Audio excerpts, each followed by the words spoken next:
అదిగా సార్, ఈ కథ మీరు ఎప్పుడో లాంగ్ బ్యాక్ విన్నాను అన్నారు. మన ధీరజ్ గారి ఇంటర్వ్యూలో కూడా అదే చెప్పారు. లాంగ్ బ్యాక్ విన్న కథని తిరిగి తిరిగి మళ్ళీ ధీరజ్ దగ్గరికి వచ్చి ధీరజ్ గారు మీ దగ్గరికి వచ్చింది. అరే ఈ కథ నేను విన్నాను అన్నారు.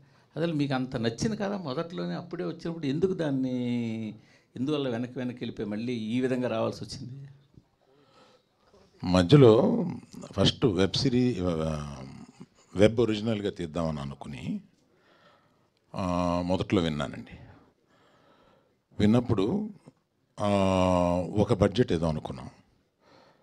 దానికి దీన్ని మంచి సినిమాగా అలా తీయడం ఇది కరెక్ట్ కాదు, మంచి యాక్టర్స్ కావాలి, దీన్ని సినిమాగానే తీద్దాం అని అప్పుడు పాసులో పెట్టాం. ఆ సినిమాగానే తీద్దాం అనుకున్నప్పుడు అప్పుడప్పుడు ఈయన కనపడుతున్నారు, నేను అడుగుతూనే ఉన్నాను. ఈ మధ్యలో ఇద్దరం తీద్దామని ఇంకో కథ మీద కూడా వర్క్ చేశాం. దానికన్నా ఈ కథ బాగుంటుంది కదా అని దీన్ని తీసుకున్నాం. అట్లా జరిగింది అది. సో జరగాల్సి ఉంది అట్లాగా.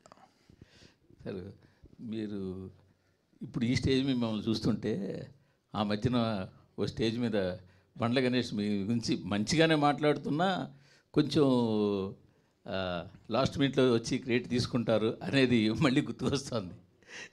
మీరు ఆ మాటలకి బాగా ఫీల్ అయ్యారని ఇన్సైడ్ వర్గాలు పోగట్ట మీరు ఎంతవరకు వీరే ఉంటారు? నేను ఈ సమాధానం చెప్పడానికి నాకు స్థాయి ఉంది, చెప్పట్లేదు.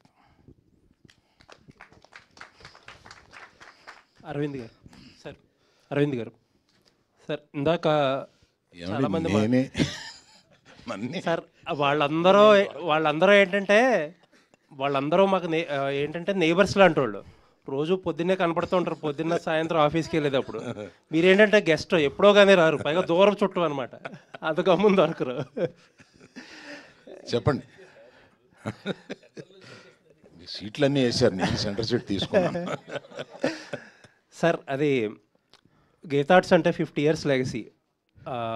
ఎన్నో మీరు అన్నారు ఇందాక 1.5 నుంచి 3.5 అంటే కోట్లు సంపాదించారని చెప్పారు కాబట్టి ఇంకా కొత్తగా చెప్పడానికి ఏం లేదు. అలాంటి గీతార్ట్స్ ఎందుకు సేఫ్ గేమ్ ప్లే చేస్తున్నారు ఈ మధ్యకాలంలో? ఎందుకంటే మీ నెక్స్ట్ తరం జూనియర్స్ అందరూ యాక్టివ్గా సినిమాలు చేస్తున్నారు. అరవింద్ గారు ఎక్కువగా ప్రజెన్స్లోనే ఉంటున్నారు.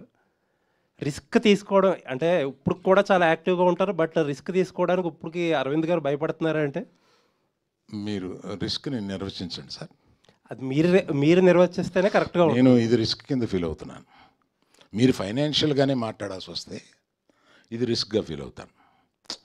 ఫైనాన్షియల్గా అనుకుంటే మీరు ఫైనాన్షియల్గా కాకుండా రిస్క్ తీసుకోమని ఇంకేదైనా చెప్తున్నారు. Every film is a risk, for every producer it's a risk. Risk గ్యారంటీలతోటి ఇక్కడికి వచ్చేది ప్రేక్షకులని గ్యారంటీతో ఏది తీసుకురాలేమండి. ఎవ్రీ ఫిలిం వరుస హిట్స్ కొట్టిన డైరెక్టర్స్ కానీ బ్యానర్స్ కానీ వాళ్ళకి ఫస్ట్ సినిమా పడుతుంది అని అంటే లోపల దడ ఉంటుందండి ఎవరికైనా. సో రిస్క్కి నిర్వచనం వేరువేరుగా ఉంటుంది. అంటే మీరు స్ట్రైట్గా 400, 500, 600 కోట్లు పెట్టి మీరు ఎందుకు సినిమా తీయటం లేదు అనే ప్రశ్న ఉంటే అది స్ట్రైట్గా అడగండి. సరే చెప్పండి సార్, అలాగే చెప్పండి. మళ్ళీ మీకు కాదు, ఇంకోళ్ళకి ఇద్దాం. లేదు చెప్పండి, చెప్పే కదా వేరే వాళ్ళకి ఇస్తా బైక్.